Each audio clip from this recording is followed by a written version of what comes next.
All right, so we got Sam here, just pulled in with this trailer. So let's open it up and see what we got today. Wow, that is awesome. Well, that's definitely a first for Pete's Caustic cycle. It's a 1969 Yamaha TR2 350 twin cylinder 2-stroke. Let's pull this thing out and have a good look at it. Awesome, let's do it.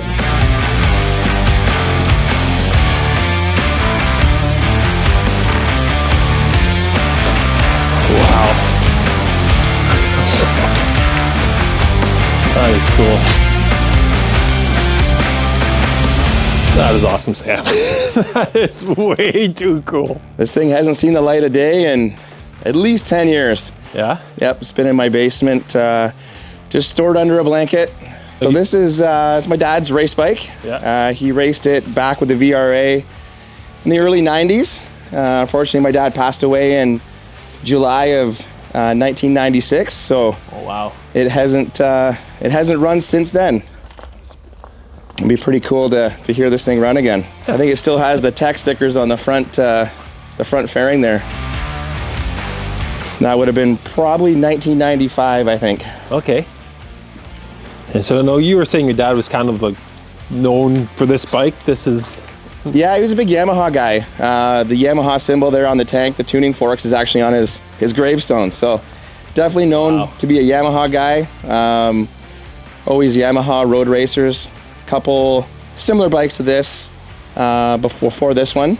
Yeah. But Dad was big into trials in the mid-70s. My grandparents had a motorcycle shop called West Street Cycle in Brantford. Okay. They were Yamaha dealers, Velocette, I think Bull Tackle for a couple years. Okay. So that was in the late 60s into the, I think, 78.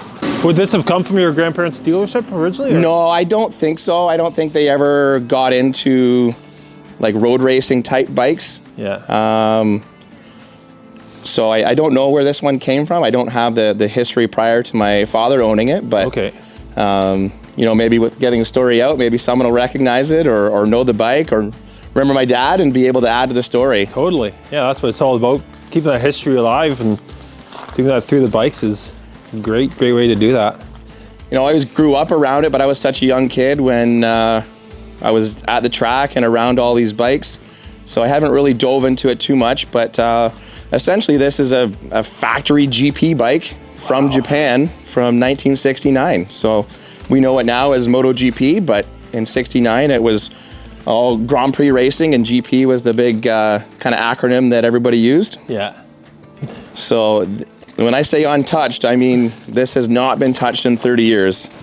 These things have a little bit of oil on them, all the dirt and grime. Some of it is dust from a house. Yeah. Like I know it, after my dad passed away, it sat at a friend of his place. Yeah. Bob Zoke, everybody. Okay. Everybody knows Bob. That'd be Jordan Zoke's father? Yeah. So this sat in their family home for, I think it was probably almost 10 years on display. It sat there for a bit and then went to my sister's place. She had it for a little bit and then had kids and needed to kind of make more room around the house. So then it came back to me and I had it in the garage for a bit and it's kind of moved around in my possession, but always inside. It sits in the basement now at home, but it's nice to get it out and bring it here. And don't know if I'll race it, but it's definitely tempting. I used to race Supermoto back in the early, I guess, 2010, 11, 12, 13. I did that for a couple years, had a lot of fun. So a little bit of race experience, completely different motorcycle, obviously, but to follow my dad's footsteps and just hear this thing run and even just to do a parade lap at Mosport would be pretty cool. So Totally. First step is get it running. Absolutely. Well, I guarantee that as soon as this thing's out, especially on a track like a Mosport, you'll empty the paddock, both to see the bike and its history, who it belonged to, and honoring your dad there. That's awesome. Yeah, I kind of had the similar conversation with my sister and brother-in-law, and I told them about my aspiration, just get it running and maybe do a parade lap at Mosport. And then I joked around about racing, and my brother-in-law Tyler Wilson, also a VRA member that's been around the paddock for a bit. I know he always plays in the band at the Mosport weekend. Yep. And he said, what would your dad want? And it's kind of it right there. Like, you know what he'd want.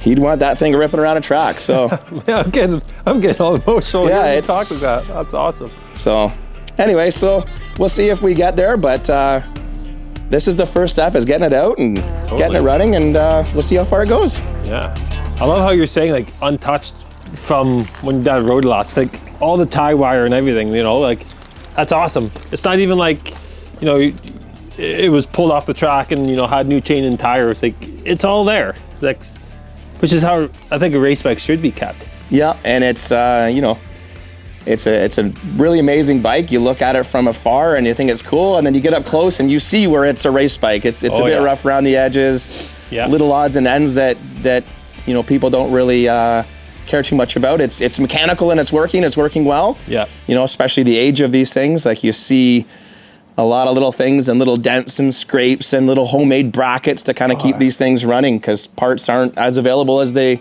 once were. So no, it all tells a story too.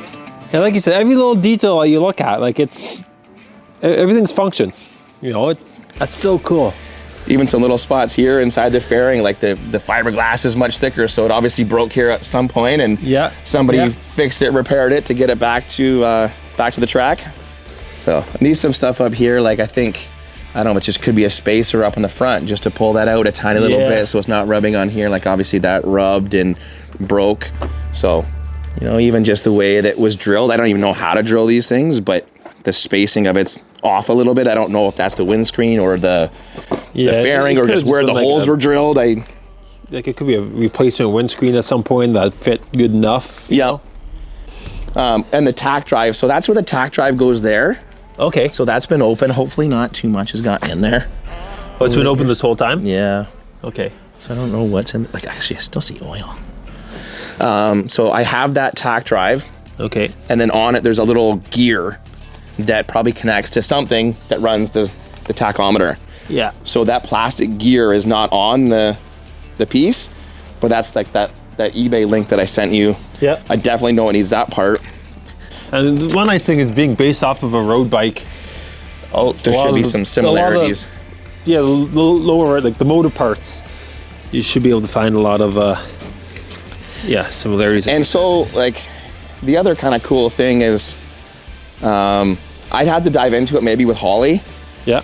But my grandmother still has a basement full of parts from she told me that from the bike shop. So once those manuals come in, if you know what you need, okay. I don't know what kind of inventory they have, or if there's anything there that would even be useful for us, but we can look into it, and I can ask Holly. I think she's got it all documented on like graph paper and like written type inventory. I've looked in the tank. The tank looks... Is it metal tank? Yeah. Or aluminum? Aluminum, I think. Oh, it looks really good inside. I don't see really any major rust or corrosion or anything. Yeah, no, that's beautiful. When I first saw this, grease or whatever on the side, I was like, oh, I hope it's not rusting through. I think there might have been a small little hole or something, and I don't know if this is like JB Weld or some kind of like trackside.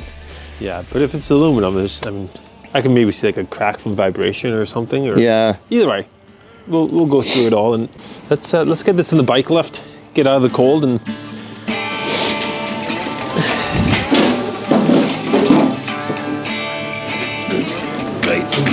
this is it. Alrighty. Boxes of parts.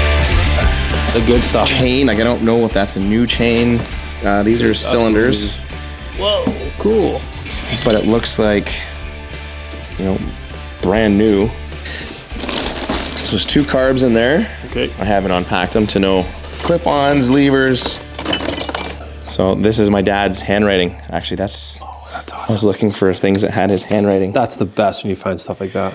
I remember my dad saying the back straight at Mosport with the hump. I don't know if it mattered on these bikes. I know in the more modern stuff in cars, before the hump, like you would get air, you're going so fast. So they've shaved the hump, but that's usually kind of a braking marker, probably on these older bikes, but 120 miles an hour. So that's 160 kilometers an hour on a 1969 drum brake motorcycle. That's good. Man, you road racers are nuts. That's so sweet. It's pretty cool if you look up like this bike and just like eBay and what's out there, and there's guys selling stuff. Like there's a lot. As rare as things are, like back in the day in '96, like I don't know if eBay was even around to have that source for parts in other countries, and not at all. The network of how easy it is to communicate to guys that have the same bike all around the world. Like back then, it was you and your network and what you can get from a shop. Yeah, we're definitely very fortunate, and Yamaha was smart enough to build hundreds of each bike. Where Kawasaki, like their development, which was their downfall, so they built like 37 H2Rs, but they were finished just barely in time for the race season. So Daytona was actually their test and prep. Kawasaki was always just 2 steps behind, and they didn't have the backing like Yamaha, where they make 400 TZ750s. Yeah. So of course they're going to be ironed out with parts supplies and everything. So Yamaha was really, really good for that. So yeah, premix. I remember my dad always ran Castrol. I don't know if that's like even available anymore. I remember like back in the day, it was like a liquid commodity that was hard to find, but yeah, whatever these guys are running, like if there's a better oil that's better for the 2-stroke. I work with Spectro. Yeah. They do a lot of road racing stuff. They started in '66, so this is 60-year anniversary, but 2-strokes are the bread and butter. Okay. So I work with them, and so anytime I use oil in any bike, hey, this is the bike I have, its purpose, what do you recommend? And they'll send me what they want. Perfect. Well, not what they want, but like what they feel is the best for that application. Yeah. So this will get the full Spectro treatment. So bottom end, obviously fuel, and then forks. Well, how cool is this? The TR2 is on the lift, and I couldn't be more excited. I'm really thrilled to have this here and to be able to go through the bike and be chosen as the one to recommission this for the track again. I'm really excited. But as mentioned when Sam was here, it's going to be a slow burn. Again, this is a factory GP bike. It's not something like the H2 that I've worked on dozens and dozens of times. This is a specialized race machine, so because of that, I'm gonna make sure I've got all the manuals, all the documents, I've done all my research, I'm gonna consult with a friend of mine who is an expert on these bikes, and I'm gonna make sure I do it correctly, because the last thing I wanna do is A, screw up a friend's family heirloom, or B, have something that I've done mechanically go wrong while Sam is riding this on the track. So again, really excited for that. I hope you guys are excited for this project as well. As far as classic 2-strokes go, it doesn't get much cooler than a vintage GP bike. And this one for sure is a legendary model. The Yamaha TR2 out of the crate, factory road racer, super awesome. So again, thanks for tuning in. Thanks for coming along on this journey with myself and Sam and his family. And let's get this thing back on the road. Until then, until we get cracking on this, that's it for me today. As always, please ride safe.